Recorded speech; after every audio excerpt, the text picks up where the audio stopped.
in the air, on the sea, all over the globe, and in science, and in industry, and in moral force, there will be no quivering, precarious balance of power to offer its temptation of ambition or adventure.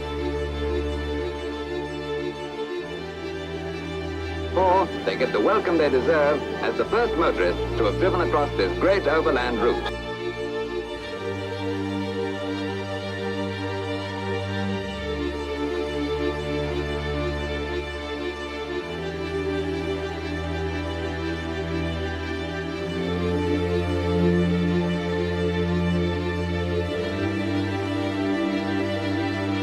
Christened the codename P-38, an amalgamation of the styling code Pegasus. This guy isn't a motorist, he's a martyr, he's a saint. Which is why I'm delighted to see that Land Rover has devised a way to make it more popular.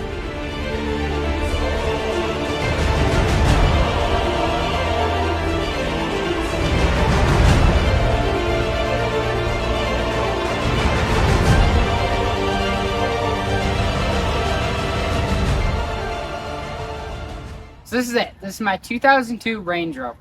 It's been being worked on for about a year now, but by no means is this car fully done. There's a lot of little dings and dents all over the place that still need to be finished. But overall, this is an awesome car. This is a second gen Range Rover, by the way. Now, we'll talk more about the 4.6 liter V8 engine later. Now, let's go check out the back of the car. At the rear of the car, you'll notice this small dot. This is actually nothing important. This is part of a sticker that hasn't quite fallen off yet. It used to read HSE 4.6. 4.6 meaning a 4.6 liter V8 engine, which came in this model. It also came with a 2.5 liter diesel engine, which was made by BMW, but that's not what's in this. It's the 4.6. The 4.6 engine is one of the reasons that this car caught on with a small group of rappers, some notable owners being Jay-Z, 50 Cent, and Biggie Smalls. Another famous owner of the Range Rover P38 was Brad Pitt. Now, let's take a look at the trunk. You'll notice when I try to open the back, it doesn't lift here. That's because you have to press this small button and open the glass first. Then you're left with this. This also folds down. It's a tailgate, and because of the shooting brake style rear hatch to the Range Rover, it gives it great functionality, like with a dog. Up, up. And with plenty of rear space, this makes this the ideal family car. Now let's move to the front. At the front of the car, you'll notice the usual Range Rover spelled out in silver letters is missing from the front. That is because after this being abandoned in a lot for 5 years, about half the letters peeled off and the other half I had to peel off myself because it was just looking absolutely terrible. Now, I could get more letters for the front, but quite frankly, I think it looks better without the letters. Also, you notice that the grille is a bit discolored.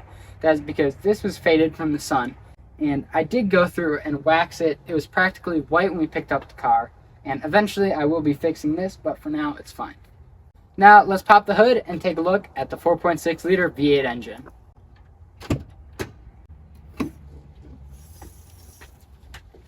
So here's the 4.6 liter V8 engine. I'll bring the camera in so you can get a better look, but yeah, pretty interesting.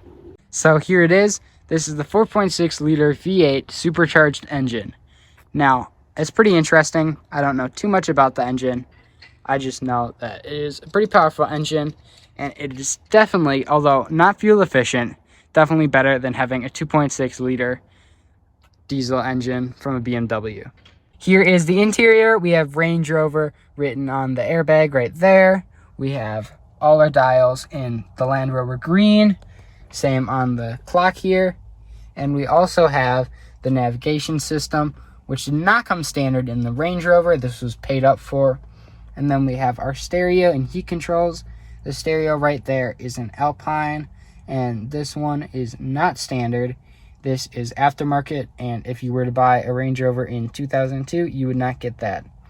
Moving on, we have our shifter with sport mode, which we'll put it in a little bit later, as well as our high and low gears, high for highway, low for off-road, and you have the ability to switch between those. You just have to be in neutral. We also have our controls for our windows right here on the center console, which is not something I've ever really seen in a car other than this one. They're usually right there on the door, as you guys probably know. Moving on to the glove box, you will notice that it is completely missing.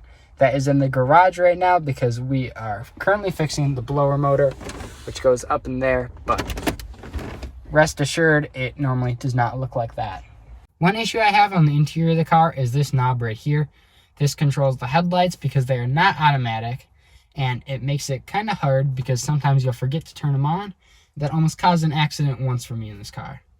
Over here we have our air ride suspension controls, and that can change the tire pressure, although neither of those work because the compressor and the air ride suspension, which for those of you guys who don't know, they're basically giant balloons that raise the car up and down.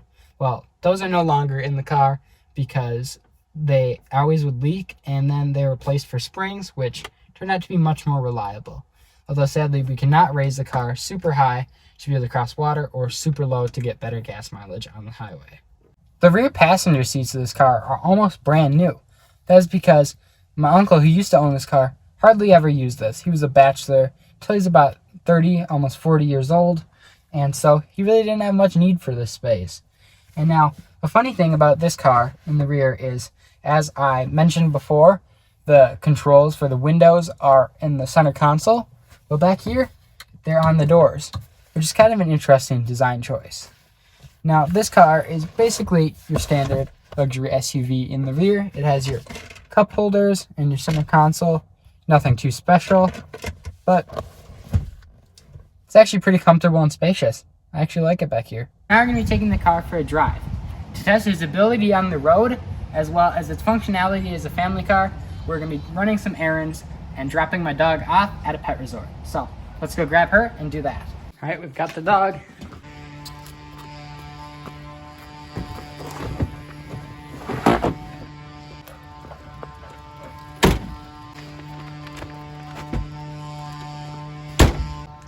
So we got the dog loaded up.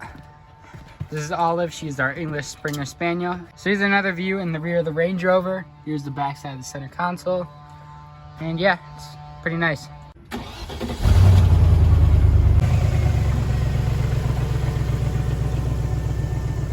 So right now we are taking the dog to a dog hotel. There's the dog back there. That's Olive, our English Springer Spaniel. And while we drive, I'll talk about the car a little bit. I'm not sure what just happened there. Apparently I have a crappy camera mount. But yeah, the camera's already fallen off the car 2 times.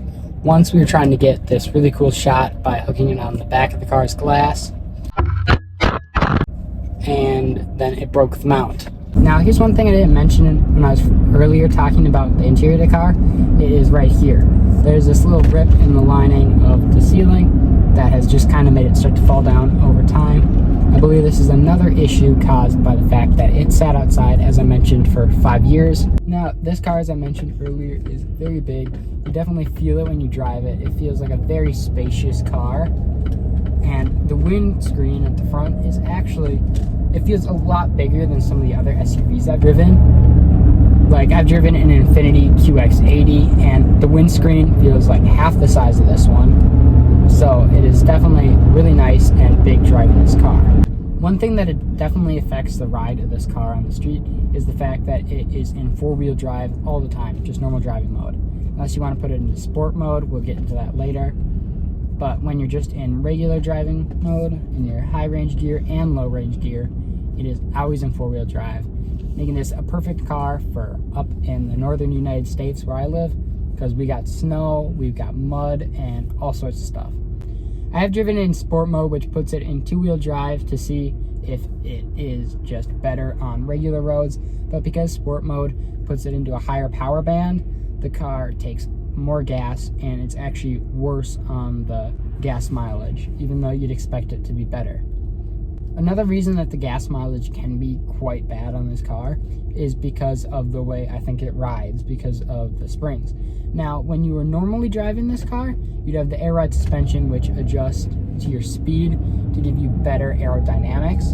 And it also, when you put it in sport mode, would lower the car all the way, give you better gas mileage. Now, that would be nice, but again, as I said, there's springs. Now, later we will be taking the car off-road to see how it fares with the springs. Now, when you take this car on the highway, it can get kind of scary when you get up to around 50 to 60 miles an hour. It can get pretty shaky. That is because the car, as I mentioned, it has its springs in it instead of air ride suspension, which causes it to be higher above the ground, and then air gets underneath the car at higher speeds, and it makes the wheels kind of wobble a little bit. I have noticed though, when I put it in sport mode, it does handle better because I think it changes a handling setting. All right, I'm gonna go drop off the dog at the pet resort, and then we are gonna be back to drive. And then we're gonna go test it off road.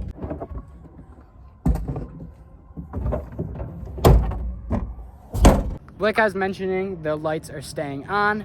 These are just daytime running lights that I turned on because it's getting a little bit darker, as you can see.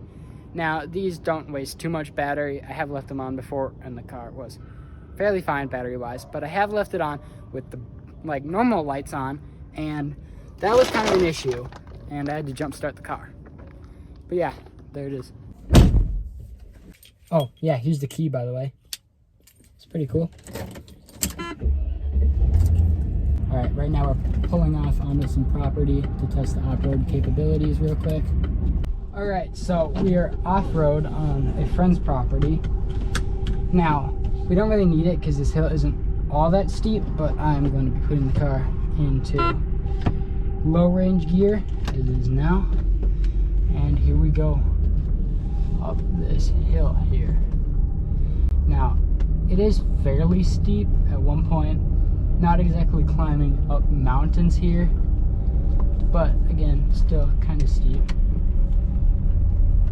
So it did it pretty well. Now the low gear is pretty twerky, so now that we're just on a dirt road, I'm going to switch it back into either highway gear. There we go. So off-road, this car rides pretty well, honestly.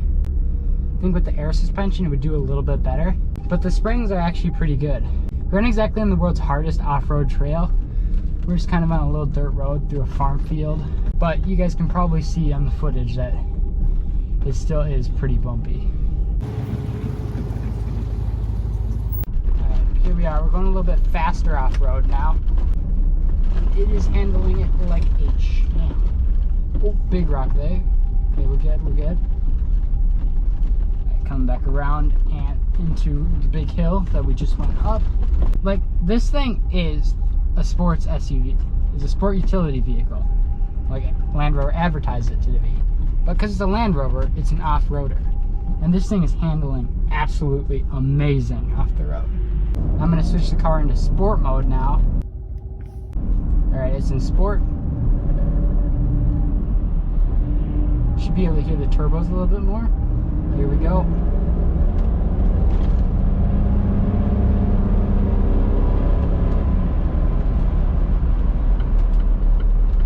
So we just went up pretty quick. We went from like 15 to 30 in a few seconds. So went in sport mode. This car is pretty quick. Another thing I like about it is the computer tells the Range Rover that its handling should be different. So when you're driving this car in sport mode, it handles a lot more like a nicer BMW at that time, rather than this massive off-roader. But then you take it out of sport mode, back into four-wheel drive, and you got a car that will go through anything. So rumors have it that my uncle, who was the original owner of this car, got snowed in, a foot on every side of the vehicle. And he just put her into four-wheel drive, just put her into drive, and pulled right out. Didn't even need the low gears or anything. So that should really say a lot about this car. Honestly, I think this is a great first car. I can't wait for all the rest of the adventures we're going to get up into in this thing.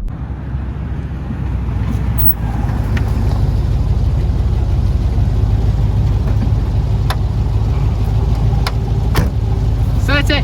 Hope you guys enjoyed the video, and I'll see you guys in the next one. Bye.